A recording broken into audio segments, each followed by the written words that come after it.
2 Chronicles chapter 18. Now Jehoshaphat had riches and honor in abundance, and he allied himself with Ahab. After some years, he went down to Ahab to Samaria. Ahab killed sheep and cattle for him in abundance and for the people who were with him, and moved him to go up with him to Ramoth Gilead. Ahab king of Israel said to Jehoshaphat king of Judah, "Will you go with me to Ramoth Gilead?" He answered him, "I am as you are, and my people as your people. We will be with you in the war." Jehoshaphat said to the king of Israel,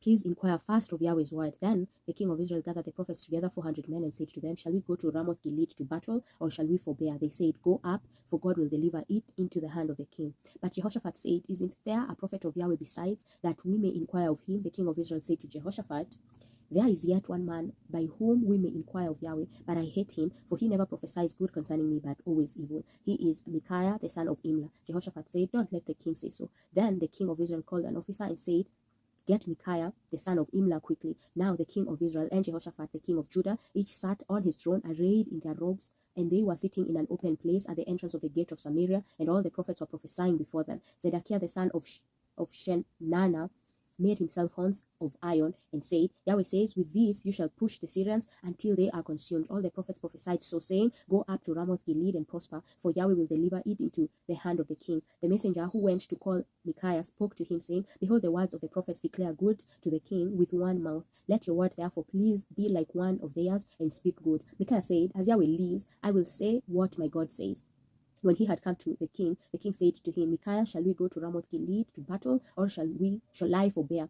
He said, "Go up and prosper. They shall be delivered into your hand." The king said to him, "How many times shall I adjure you that you speak to me nothing but the truth in Yahweh's name?" He said, "I saw all Israel scattered on the mountains as sheep that had no shepherd. Yahweh said, These have no master. Let them each return to his house in peace." The king of Israel said to Jehoshaphat, "Didn't I tell you that he will not prophesy good concerning me, but evil?" Micaiah said, "Therefore, hear Yahweh's word. I saw Yahweh sitting on his throne, and all the army of heaven standing on his right hand and on his left. Yahweh said, Who will entice Ahab, king of Israel, that he may go up and fall at Ramoth Gilead?" One spoke, saying in this way, and another saying in that way. A spirit came out, stood before Yahweh, and said, "I will entice him." Yahweh said to him, "How?" He said, "I will go, and will be a lying spirit in the mouth of all his prophets." He said, "You will entice him, and will prevail also. Go and do so."